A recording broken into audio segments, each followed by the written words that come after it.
여러분 안녕하십니까, 진성호입니다.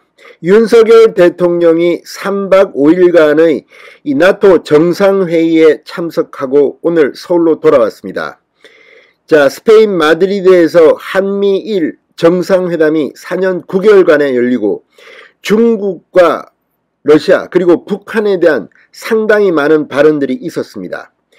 자, 윤석열 대통령의 이번 이 스페인 방문을 두고 민주당은 격하게 비판했습니다. 특히 신현영 대변인은 중국과 러시아와의 관계를 걱정하고 중국과의 경제 관계도 비판했습니다.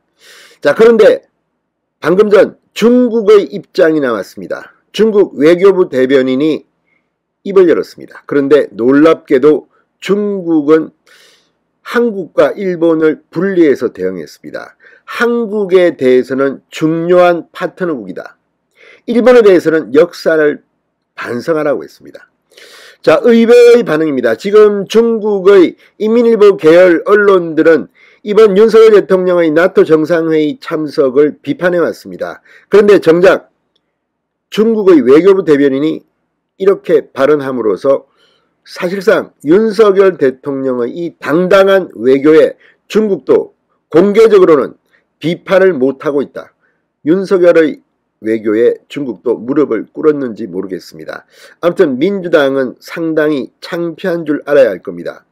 어떻게 보면 외교라는 것이 원칙을 지키는 것이 결국은 이런 결과를 가져올 수도 있구나 하는 생각을 하게 됩니다. 진성호의 직설 시작합니다. 방송에 앞서 아직 진성호 방송에 구독자가 아니신 분은 붉은색 구독 버튼 눌러주십시오. 더 좋은 방송으로 보답하겠습니다. 자, 중국이 나토 정상회의에 참석한 한국과 일본에 대해서 각기 다른 발언을 보여 지금 귀추가 주목되고 있습니다. 한국에 대해서는 공동의 이익을 가진 중요한 협력 파트너라고 평가한 반면 일본에 대해서는 군국주의 침략 역사를 진정으로 반성하라고 요구했습니다. 자, 자오리젠 중국 외교부 대변인 오늘 정례 브리핑을 갖고 한 중화권 매체의 기자로부터 질문을 받았습니다. 자, 유럽과 동아시아 안보 불가분 언급에 대한 논평을 요구받은 뒤 한국과 일본을 이렇게 갈라치게 하는 반응을 보인 겁니다. 자오 대변인은 일본에 대해 일본은 말로는 무력에 의한 일방적 현상 변경에 반대한다고 하지만 실질적으로는 스스로 군비 확장을 위한 명분을 찾고 있다. 진정으로 동아시아의 평화와 안정을 원한다면 응당 자신의 군국주의 침략 역사를 진정으로 반성하고 엄중한 교훈으로 삼아야 한다고 말했습니다. 나토의 아시아 태평양화 최선봉에 서겠다는 일본의 의도는 전적으로 사욕의 발로다. 냉전사고를 가지고 있다고 맹비난했습니다. 지역 평화와 안정, 단결과 협력을 해치는 행위는 모두 중국 인민과 동아시아 각국 인민의 반대에 부딪혀 목적을 이룰 수 없을 것이라고도 주장했습니다. 자, 그런데 한국에 대해서는 달랐습니다. 중국과 한국은 공이 아시아의 중요한 국가이자 서로 중요한 협력의 파트너로서 광범한 공동이익을 가지고 있다. 중한 쌍방은 부단한 노력으로 양국의 전략적 협력 동반자 관계가 시대에 맞게 전진하도록 추동하고 아시아의 평화와 안정, 발전을 위해 함께 노력해야 한다고 강조했습니다. 자, 이걸 보면 지금 자오 대변인의 말은 준비된 멘트입니다. 그러니까 한국은 그럼에도 불구하고 여전히 우리의 중요한 파트너다. 일본은 다르다는 겁니다. 자, 그런데 중국 외교부는 이 대변인 브리핑 관련 기록에서 일본을 협력 파트너로 규정한 대목을 삭제하기도 했습니다. 그러니까 한국과 일본에 대해서 다르게 대우함으로써 이 나름대로 중국의 이익을 보호하겠다. 둘 다 적으로 만들면 힘들다. 이런 생각을 했는지도 모릅니다.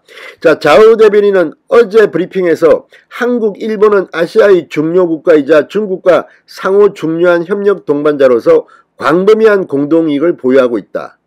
이렇게 말했는데 여기서 일본은 협력 파트너로 규정한 대목을 아예 삭제해버린 겁니다. 자, 이걸 보면 지금 중국이 한국을 대하는 태도는 분명히 다릅니다. 한일을 갈라치게 하려는 의중을 담고 있다는 것이 외교 분석가들의 말입니다.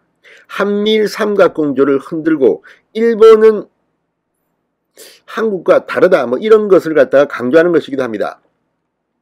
자, 윤석열 대통령 취임 이후 한국의 친서방 행보는 분명해 보입니다. 문재인 전 대통령이 추구했던 전략적 모성은 아예 쓰레기통에 버려버렸습니다. 이런 윤 대통령의 태도가 오히려 중국으로 하여금 이런 반응을 낳게 한 것이 아니냐. 이런 것들이 베이징 외교가의 평가라고 합니다. 자, 윤 대통령은 이 기내에서도 중국에 대해서 이렇게 말했습니다. 중국의 반발에 대해 윤석열 대통령은 어느 특정 국가를 배제하는 것이 아니다. 우리가 보편적으로 추구해야 하는 가치와 국내 사회 규범이든 국제 관계에 있어서의 규범이든 다 함께 지켜야 되는 규범과 이 가치를 지켜야 된다고 하는 그런 정신을 가지고 국제 문제나 국내 문제를 다뤄야 한다고 생각한다.